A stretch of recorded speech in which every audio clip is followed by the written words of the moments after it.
നാച്ചുറലായിട്ട് ഇരിക്കുമ്പോൾ നമ്മൾ സാധനം വിഷമിച്ച് പെട്ടെന്ന് ഈ കാലൊന്ന് മാറി പോകുന്നുണ്ട്.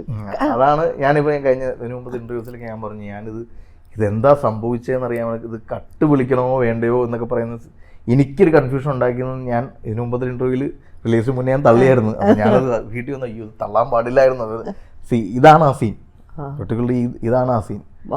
ഇത് ഞാൻ ഷൂട്ട് ചെയ്തുകൊണ്ടിരിക്കുമ്പോൾ എൻ്റെ അടുത്ത് പ്രകാശ് വർമ്മ ഇരിപ്പുണ്ട്, ബാക്കിൽ ബിനു പപ്പു ഇരിപ്പുണ്ട്.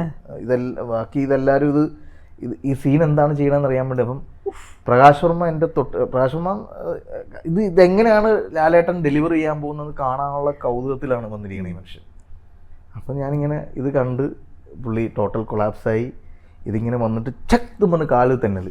അപ്പം ഞാനിത് ഒന്നാനെ വെള്ളം നിറയെ വെള്ളം. അപ്പം എന്തെങ്കിലും അപകടം പറ്റിയതാണോ, കാല് തെന്നിപ്പോ ഞാൻ ടോട്ടൽ കൊളാപ്സ് എന്ന് പറഞ്ഞു. എൻ്റെ മനസ്സിൽ കൊളാപ്സ് എന്ന് പറയുമ്പോൾ സാർ അവിടെ ഇരുന്ന് പോകുന്നതാണ് ഞാൻ എക്സ്പെക്ട് ചെയ്യുന്നത്.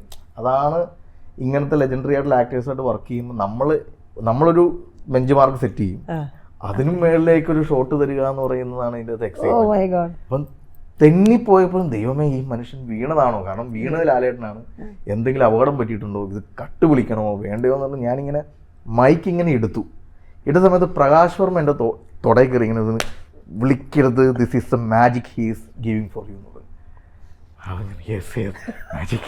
മാജിക് ഞാനിങ്ങനെ അപ്പം ഞാനത് എക്സ്റ്റെൻഡ് ചെയ്ത് കട്ട് വിളിക്കണം. അപ്പം ഈ അവിടെ നിന്ന് ഇങ്ങനെ ലാസാർ ഇരുന്ന് അവിടെ നിന്ന് എങ്ങിക്കൂടിയിരിക്കുന്നതൊക്കെ ഞാൻ കാണുന്നുണ്ട്.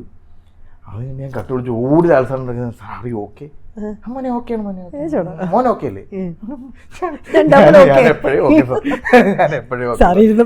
ഓക്കെ. ഞാൻ ഷാഹിച്ചേട്ടാ അത് പുള്ളി തന്നതാടാ എനിക്ക് ആണല്ലേ.